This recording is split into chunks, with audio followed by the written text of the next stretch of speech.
Hi, everyone. I'm Liz Faublas. Welcome to the other 99 times Count Your Blessings. My guest today gives new meaning to the term faith against all odds. Monsignor Theophilus Anthony Joseph had always been a man who believed in the power of positive thinking, God's healing, beginning when he answered the call as a young man in St. Lucia, where he's from. And then a debilitating health crisis interrupted a life dedicated to community and to the church. Now, make no mistake, Father Theo did not want to abandon his ministry. He had no choice. And as he faced his own mortality, he prayed for a miracle. But before we get to that part of the incredible story, first, Monsignor, thank you so much for joining me and sharing this incredible story. Let's set the stage here. We have talked quite candidly about being a man of color in the priesthood. Let's start with that. What has that been like for you? Well, where I'm from, St. Lucia, it was a problem, but not a problem. We were colonized by missionary priests from France, from Vendée in France, the FMI fathers. And their mission was to create a local church. So in their minds all the time, and we have to create a local church. And one way of creating a local church is getting local vocations.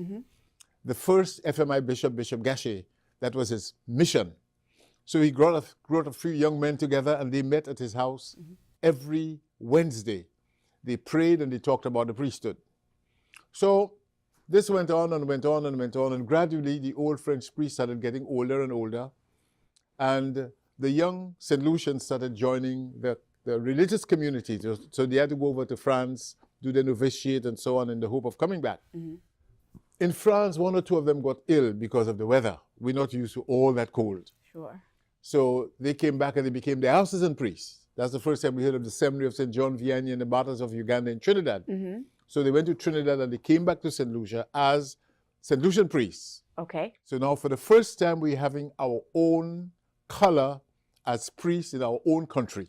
So you were trailblazers. Yeah.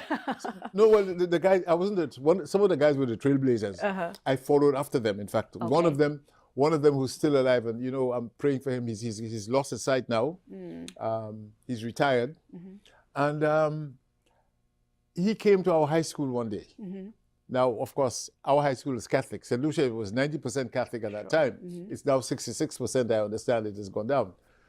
But he came to our high school all dressed in his cassock. Boy, he looked magnificent, you know.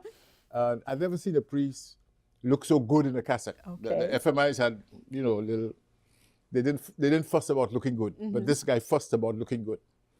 And he came to our high school a few times to talk about vocations. Now, that time I was not so interested in vocations. I was a young man having a ball of a time.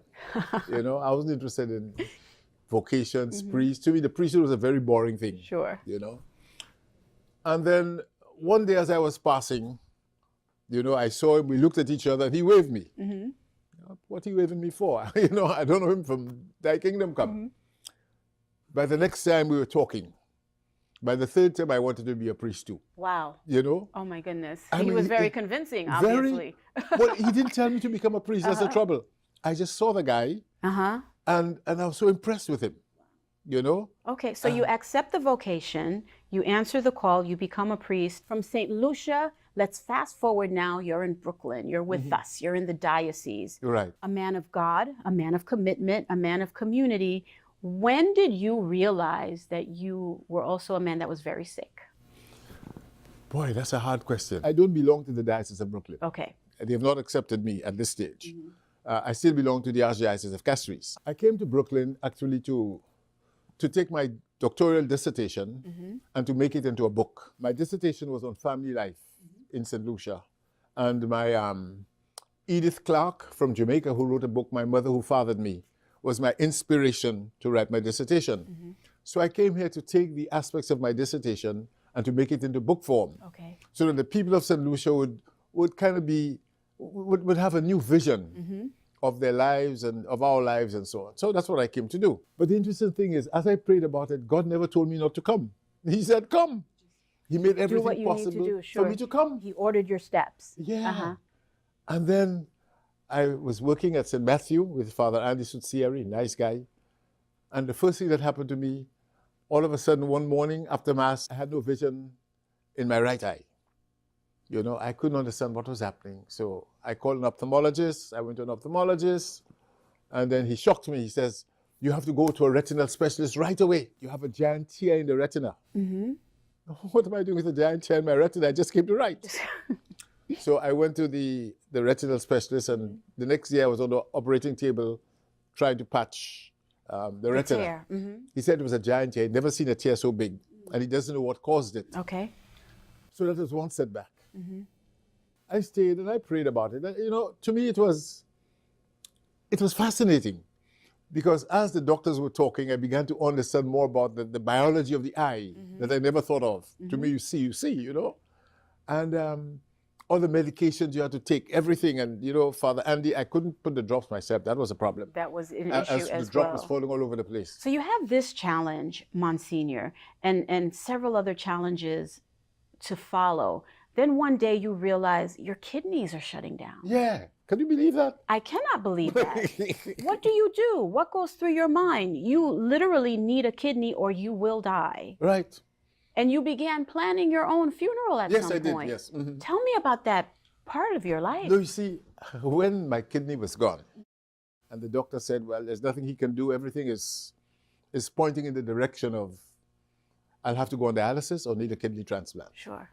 I was hospitalized and had everything. They run all kind of tests on me. But, you know, for me, it was exciting because I was learning more about my body.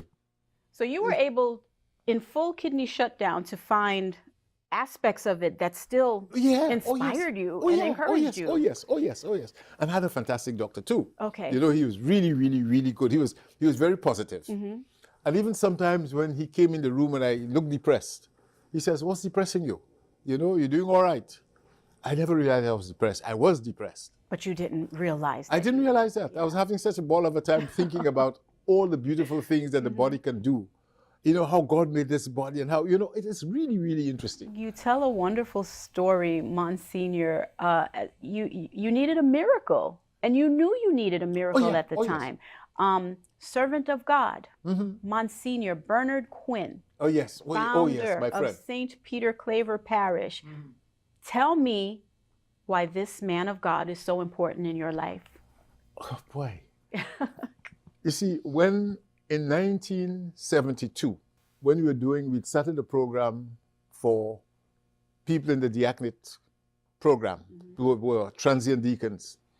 They had to go out and do a year of discernment, a year of work, a year of spiritual formation. And my former Archbishop, now Cardinal Kelvin Felix, suggested that I come to St. Peter Claver to do that year of spiritual training. Sure. Now, I didn't know St. Peter Claver. I was really interested in black theology. One of my books was Cohen's book, Black Theology and Black Power. And the other one was The Black Priest in the White Church. But I was not from that culture. So when I came to this culture at Peter Claver, I began to learn more about the culture. Sure. You know, what makes America, this great nation, so racist? You know? Why do we have a black church and a white church? Now we have a Chinese church and an all kind of church. You know, what's dividing God's people? So, being at Peter Claver, where Bernard Quinn was, I began to read some of the stray notes that he left behind, which Father Jervis took and wrote the book, really good book. So I began to learn more about Monsignor Quinn. I went over to his place where he had the orphanage, and he impressed me. But like I said, I was not planning to remain in the United States. I was planning to go back home. So although he impressed me and he did influence me, I was happy to be where he was. And I'm sure I must have slept in one of the rooms that he slept in. So when Monsignor Jervis wrote the book, and I began to read the book, I began to see, wow, gee, that guy is fantastic. There's an Irish guy, you know, in a black church, you know, bringing black people to God. You're seeing his impact. You're seeing his influence. You're feeling it. Yeah, you see, and you know, and you begin to read the history, and you begin to realize that at that same time, the Irish were coming in large numbers to the United States. Right. And the Irish priests who were seeing about blacks left the blacks to go and see about their own kind. But there was Quinn saying, I I love these people. I'm going to stay with them. I'll work with them. I'll build them He up. left this incredible mark. Can you believe that? He left this incredible mark. And I want to take a breath because now that we've established the kind of man that Monsignor Quinn is, I think that really sets us up for the next part of your story. Yeah. So we take a breath now. We're going to talk about miracles when we return after the break and what Monsignor Quinn had to do with the health of our Monsignor Theo. So please stay with us. Right after the break, we'll be back and we'll talk about life-saving prayer.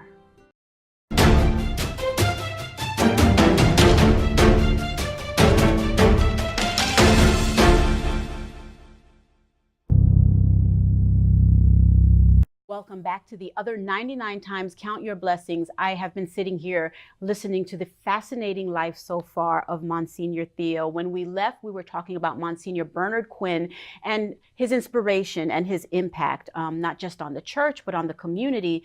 But he has a very special connection to you and you to him. We've already talked about the fact that you had a life-altering illness. You had already planned for your own death. You'd face your mortality. And what role does Monsignor Bernard Quinn play in the fact that you are still sitting here right now with us having this interview? That is fantastic. When I was dying, and I knew I was dying, I had to write all these wishes and everything, plan my funeral, everything. Everything was ready. I was ready to go because I wasn't getting better. And what's the point of staying sick? Right. When I'm sure, I always talk about heaven as a beautiful place. And I'm here suffering. So I want to go to heaven. So you accepted the reality. I accepted the reality. I accepted the reality. But the people who did not accept the reality of me dying were my parishioners at St. Ephraim. Amen. And I owe a lot to them. In fact, I was saying on Saturday, I was having a session in the Bronx. And I told the parishioners, I said, one thing I want to tell you, love your priests. Told them, love your priests. No matter what, love your priests. The parishioners knew what I was going through. They knew sometimes I couldn't stand up to say the Mass. I had to sit down. I remember one Good Friday when I prostrated before the altar, I couldn't get up. People had to help me up. It was really, really bad. And I was praying. I prayed to all kinds of saints. Just name the saints. I prayed to the saints. And then I said, I prayed to St. Anthony because my middle name is Anthony.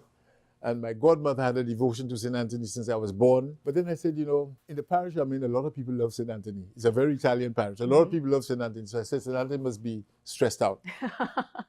So I pray to him a lot because I lose a lot of things. And then Monsignor Jervis sent me this leaflet on Bernard Quinn with the prayer. So I got a number of copies and I gave them to the parishioners. And they began to pray to Bernard Quinn for me. Okay. And I was praying to Bernard Quinn for myself as well. Because, like I said, it's the last straw, And since Monsignor Quinn is going to be a saint, he would need to have miracles. And you're thinking this I'm as thinking you're this. praying. Oh, yeah, Okay. I'm thinking this. I said, we need miracles to make him a saint. Maybe I'm going to be one of his miracles, Yeah. So I used to pray to him a lot. The parishioners, up to now, they pray to Bernard Quinn every morning. They never stop. They never stopped. When did you get word that your prayers had been answered? Oh, it was a Thursday night.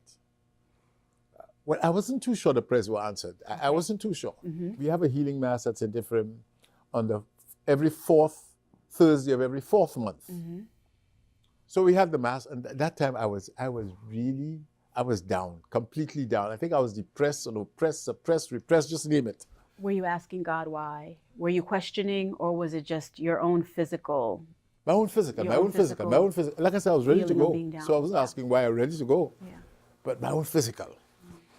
So at the end of the Mass, I said to the people, brothers and sisters, the Lord says, ask and you'll receive, search and you will find, knock and the door will be opened unto you. I says, I have to ask. I said, I need a kidney. You can give me one, you can lend me one, you can sell me one, but I need a kidney if I'm to continue serving and living. So at the end of that Mass, and it's interesting, the only black person who comes to St. Ephraim with his wife, who is Italian, he came to me and he gave me a note. He says, call me. So I finished the Mass and I went back to the rectory, feeling the same way I felt, Just weak, tired. Time to go. I never looked at the note. I just put it aside. I never looked at the note. 2 weeks afterwards, he called me, he says, did you get my note? I said, yes, I got it, but you haven't called me. I said, I really didn't feel as calling you, you know. I couldn't see the face of the person, but I knew somebody gave me a note. Yes. And he was black. Mm-hmm. So he says, I can give you a kidney. Just out of the blues, I can give you a kidney. After 2 weeks, you're holding this note. He Yeah. calls you and he says, I can give you a kidney. help you. Yeah. I thought that was crazy. I wasn't too sure. I didn't know what to do. I didn't know how to feel. I didn't know if to feel happy, if to feel sad. I just didn't know how to feel. Relief, I hope. Not even relief. Not even relief. I just didn't feel. So you connect with this man. You go through the necessary procedures. Yes. Mm-hmm. Obviously, there's a lot involved, Yes. which Mm-hmm. I wish we could get into, but the transfer of this life-given kidney is made. Do you reject it right away? Does your body accept it? No, but you see, no, it's more than that. There's more. Yeah. Okay. Because when he told me about the kidney, I told him where to go, do all the tests and everything like that. Right. So he called me a week later. He says, everything is positive. I can give you a kidney. Gee whiz. Well, first, there were two feelings. I was happy and I was afraid. What were you afraid of? The operation. I was afraid of the operation. Okay. I was afraid of the pain. I was afraid of a lot of things. But you'd been in pain. I know, but I said, God, just do a miracle, do something magical. Make this an easy path, basically, is what you were asking. But actually, it was an easy path. Was it? So when he called me and he says, I've gone through all the tests and everything is all right. 2 weeks later, and we set the date for the operation as the 19th of June. Mm-hmm. A week before, he called me and he says, I can't give you a kidney anymore. I said, what? He said, I can't give you a kidney anymore because you had radiation treatment. And you can only give a kidney when you've had radiation after 10 years. Oh, no. So there was I think my expression was, God, you make a joke with me. Why are you playing with my emotions? Yeah. Yeah. My mind went back to the Bible. I said, he did the same thing with Abraham.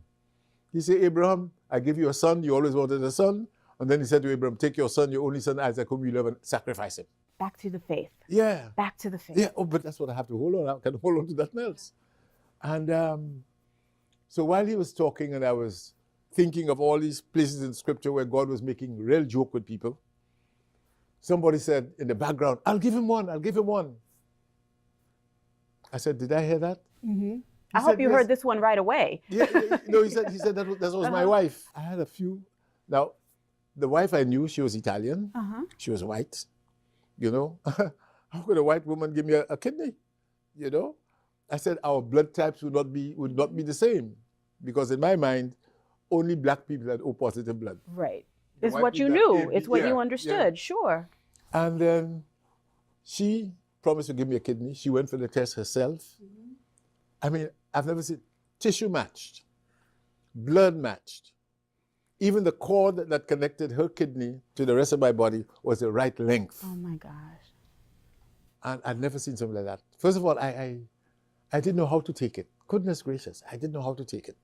I was a little worried because, boy, there I'm going to have a white kidney. I'm going to have an Italian kidney. You're really looking at all of this. Yeah, I'm going to have a female kidney.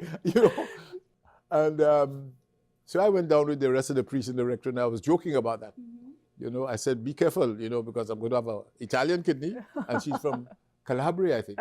No, she's Sicilian. So all these things. Did you ever build up the hope, though, that I'm going to get my life back? Or did you not allow yourself to do that? No, I didn't allow myself to do that. Okay. I said, I always say, your will be done. That's God's will, let it be done. Okay. So the morning of the surgery, a lot of the parishioners came down with me to the hospital, and some of the parishioners stayed in church praying for me the whole priest. morning. Wow.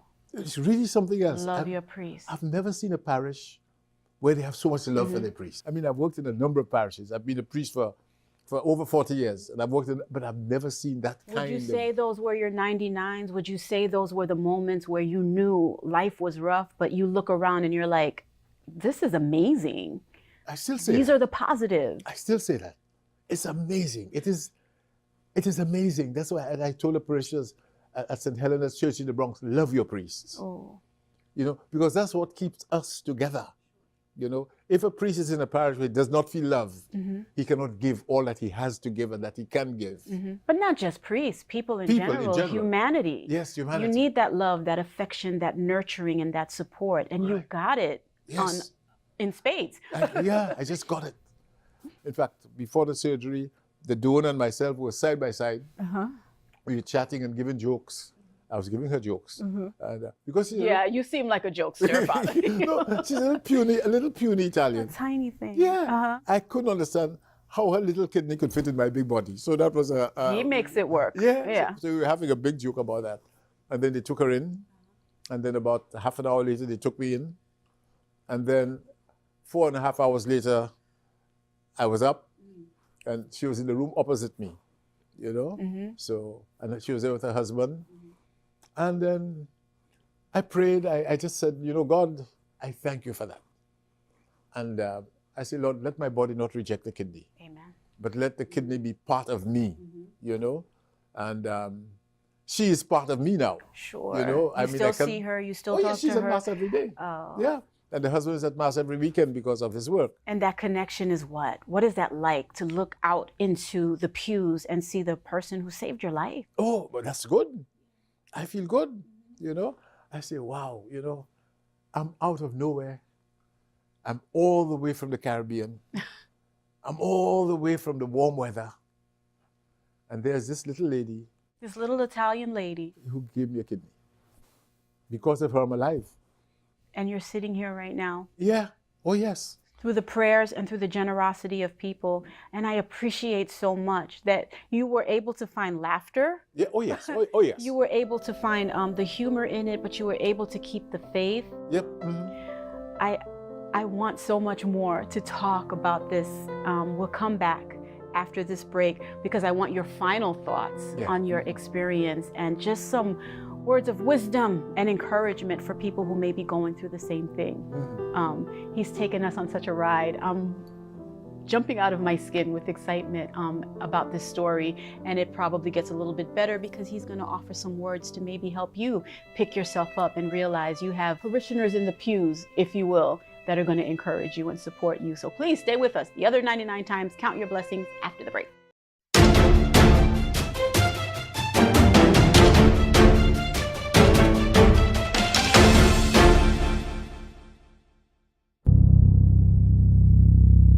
Welcome back to The Other 99 Times, Count Your Blessings. I have been encouraged. I have been inspired. I'm energized by your story, Monsignor Theo. And if you can, just give us a sense of inspiration, a sense of encouragement with your final words about what you went through and what people may be going through. First of all, I must say that one of the beautiful things about this experience is the number of people who have called me. I never knew there was such a kidney transplant program going on in these United States. But even in my parish, people call me and they says, look, my doctor said I need to go on dialysis. And I know you went through it. Could you tell me something? People call me from Manhattan. In fact, the last program you had with me, somebody called me all the way from, I don't know where it was from, but some far place in these United States to ask me about the kind of dialysis I did. You know, so that was encouraging because I was able to share with people the experiences that I had, you know, and I was able to share with people the attitude that I had towards those experiences. It wasn't an attitude of being depressed all the time, but an attitude of joy, because the Bible says the joy of the Lord is my strength, and I love to sing. It says if you want joy, you must sing for it. And so throughout this experience, music and song has been what has been carrying me through. Okay. The old spirituals, you know, have helped me through. Okay. So you've become an advocate. You've become somebody who can walk people through their pain, which is a beautiful thing. Yes. Monsignor, I could talk to you forever. I really could. I just wish we had more time. What I do want to do is present you with this gift of the book. It's by author Carlos Wallace. It's called The Other 99 Times, Train Your Mind to Enjoy Serenity. The show is based on this book. Okay. It has encouraged me and inspired me for some time now at my lowest moments. And I hope you never hit another low. I pray you don't. I pray you continue to find encouragement and inspiration. And if this book can help, it would make me very, very happy. Good. So Thank our you gift to very you, much. thank you so much. It's been a pleasure, a privilege, and I'm happy you're sitting here with us right now. I'm going to call it a miracle, even if you don't. Yeah. Thank you, Monsignor. Yes. Thank Okay. you so much. And thank you once again for joining me for another episode of The Other 99 Times Count Your Blessings. If you haven't learned anything from this episode, I hope you've learned from the other episodes that you are so much stronger than you think you are. Find your higher power, find your strength, and know that there are 99 things to be happy about, even when that one thing seems to be weighing you down. Thank you so much.